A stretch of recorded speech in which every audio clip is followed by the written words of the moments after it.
Item ಯಾವುದೇ ಇರಲಿ try ಮಾಡಿ ಆಚಿ ಚಿಕನ್ ಮಸಾಲಾ. ಪ್ಯಾರಾಚೂಟ್ ಟ್ರೈನಿಂಗ್ ವೇಳೆ ಬಿದ್ದು ಸೇನಾ ಸಿಬ್ಬಂದಿ ಗಾಯಗೊಂಡಿದ್ದಾರೆ. 50 ಅಡಿ ಎತ್ತರದಿಂದ ಬಿದ್ದಂತ ಸೇನಾ ಸಿಬ್ಬಂದಿ ಕಾಲಿನ ಮೂಳೆ ಮುರಿತ ಆಗ್ಬಿಟ್ಟಿದೆ.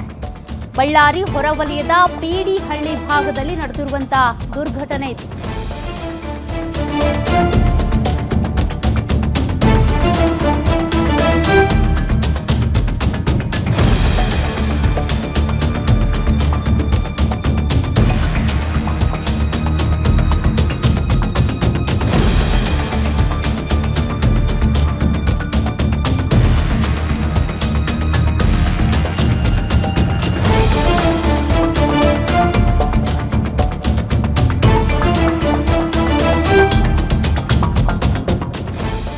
ಬಳ್ಳಾರಿ ಹೊರವಲಯದ ಪಿಡಿಹಳ್ಳಿ ಭಾಗದಲ್ಲಿ ಈ ಒಂದು ಘಟನೆ ನಡೆದಿದೆ. ಚಿನ್ನರಾಜ್ ಗಂಭೀರವಾಗಿ ಗಾಯಗೊಂಡಿದ್ದಾರೆ. ಸೇನಾ ಸಿಬ್ಬಂದಿ ಕಾಲಿನ ಮೂಳೆ ಮುರಿದು ಗಂಭೀರವಾಗಿ ಗಾಯಗೊಂಡಿದ್ದಾರೆ.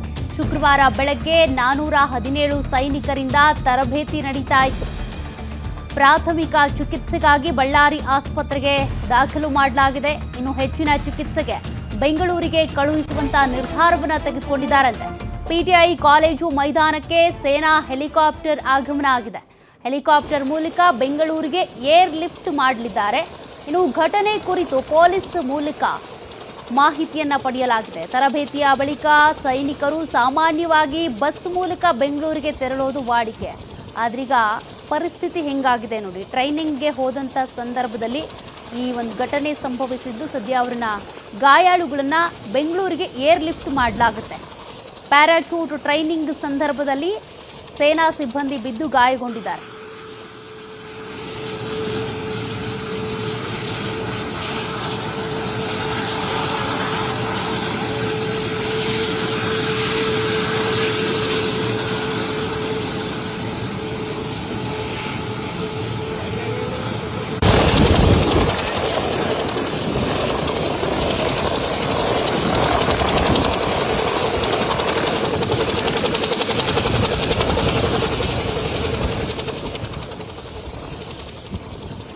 ನೋಡಿ, ಪ್ಯಾರಾಚೂಟ್ ಟ್ರೈನಿಂಗ್ ಅಂದರೆ ಇದು ಒಂದು ಜಿಗಿತದ ಟ್ರೈನಿಂಗ್ ಆಗಿರುತ್ತೆ, ತರಬೇತಿ ಆಗಿರುತ್ತೆ. ಇದೇ ಸಂದರ್ಭದಲ್ಲಿ 50 ಅಡಿ ಎತ್ತರದಿಂದ ಸೇನಾ ಸಿಬ್ಬಂದಿ ಏನಿದ್ದಾರೆ ಬಿದ್ದುಬಿಟ್ಟಿದ್ದಾರೆ. ಗಾಯಗೊಂಡವ್ರನ್ನ ಸದ್ಯ ಆಸ್ಪತ್ರೆಗೆ ದಾಖಲು ಮಾಡಿದ್ರೂ ಕೂಡ ಪ್ರಾಥಮಿಕ ಚಿಕಿತ್ಸೆಯನ್ನು ಬಳ್ಳಾರಿಯಲ್ಲಿ ದೊರೆತಿದೆ. ಬಟ್ ಹೆಚ್ಚಿನ ಚಿಕಿತ್ಸೆಗಾಗಿ ಅವರನ್ನ ಬೆಂಗಳೂರಿಗೆ ಏರ್ ಲಿಫ್ಟ್ ಮಾಡುವಂಥ ಕೆಲಸಗಳು ಆಗಬೇಕಾಗಿದೆ. ಸದ್ಯ ಈ ಪ್ಯಾರಾಚೂಟ್ ಟ್ರೈನಿಂಗ್ ವೇಳೆ ಮುಂಜಾಗ್ರತಾ ಕ್ರಮವನ್ನು ವಹಿಸಿರಲಿಲ್ವಾ? ಹಾಗಾದರೆ ಈ ಘಟನೆ ನಡೆದಿದ್ದು ಹೇಗೆ ಅನ್ನುವಂಥ ಅನುಮಾನ ಇದೆ. ಮತ್ತಷ್ಟು ಮಾಹಿತಿ ಕೊಡ್ತಾರೆ ನಮ್ಮ ಬಳ್ಳಾರಿ ಪ್ರತಿನಿಧಿ ರಾಧಾಕೃಷ್ಣ.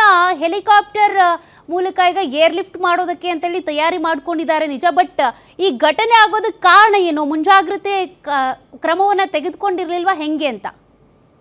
ಹೌದು ಸೌಖ್ಯ, ಏನು ಬಳ್ಳಾರಿಯ ಪಿಡಿಹಳ್ಳಿ ಭಾಗದಲ್ಲಿ ಒಂದು ಘಟನೆ ನಡೆದಿರ್ತಕ್ಕಂಥದ್ದು. ಪ್ಯಾರಾಚೂಟ್ ತರಬೇತಿ ವೇಳೆ 50 ಅಡಿ ಎತ್ತರದಿಂದ ಓರ್ವ ಸೇನಾಧಿಕಾರಿ ಬಿದ್ದಿರ್ತಕ್ಕಂಥದ್ದು. ಚೆನ್ನರಾಜ್ ಅಂತಕ್ಕಂಥ ಏನು ಸೇನಾ ಸಿಬ್ಬಂದಿ ಇದ್ದಾರೆ, ಅವರು ಬಿದ್ದಿರ್ತಕ್ಕಂಥದ್ದು. ಕಾಲಿನ ಮೂಳೆ ಮುರಿದು ಗಂಭೀರವಾದಂತಹ ಗಾಯ ಆಗಿದೆ. ಗಾಯಗೊಂಡವರನ್ನ ಬಳ್ಳಾರಿಯ ವಿಮ್ಸ್ ಆಸ್ಪತ್ರೆಗೆ ಮೊದಲು ಕರ್ಕೊಂಡು ಹೋಗ್ತಾರೆ. ಅಲ್ಲಿಂದ ಬೆಂಗಳೂರಿನ ಸೇನಾ ಆಸ್ಪತ್ರೆಗೆ ಅವರನ್ನ ಕರ್ಕೊಂಡು ಹೋಗಿರ್ತಕ್ಕಂಥದ್ದು. ಏನು ತರಬೇತಿ ವೇಳೆ ಈ ಒಂದು ದುರ್ಘಟನೆ ನಡೆದಿದೆ ಅಂತಕ್ಕಂಥ ಮಾಹಿತಿ ಸಿಕ್ಕಿರ್ತಕ್ಕಂಥದ್ದು. ಸೇನಾ ಹೆಲಿಕಾಪ್ಟರ್ ಮೂಲಕ ಏನು ಪಿಡಿಹಳ್ಳಿ ITI ಮೈದಾನ ಇದೆ, ಮೈದಾನದಲ್ಲಿ ಅವರನ್ನ ಏರ್ ಲಿಫ್ಟ್ ಮಾಡುವ ಮೂಲಕ ಬೆಂಗಳೂರಿಗೆ ಕರ್ಕೊಂಡು ಹೋಗಿದ್ದಾರೆ ಅಂತಕ್ಕಂಥ ಮಾಹಿತಿಗಳು ಲಭ್ಯವಾಗಿರ್ತಕ್ಕಂಥದ್ದು. ಏನು ಸಾಕಷ್ಟು ಸುರಕ್ಷಾ ಕ್ರಮಗಳನ್ನ ಕೈಗೊಂಡ್ರು ಕೂಡ ಈ ಒಂದು ಘಟನೆ ನಡೆದಿದೆ ಅಂತಕ್ಕಂಥ ಮಾಹಿತಿ ಲಭ್ಯವಾಗಿದೆ. ಆದ್ರೆ ಸೇನಾಧಿಕಾರಿಗಳ ಮಾಹಿತಿ ನಂತರವೇ ಇದು ಹೇಗಾಯ್ತು ಘಟನೆ ಅಂತಕ್ಕಂಥದ್ದು ಹೊರಬರಲಿದೆ ಅನ್ನುವಂಥದ್ದು ಸೌಖ್ಯ. ಓಕೆ, ಥ್ಯಾಂಕ್ ಯು ರಾಧಾಕೃಷ್ಣ ಮಾಹಿತಿಗೆ.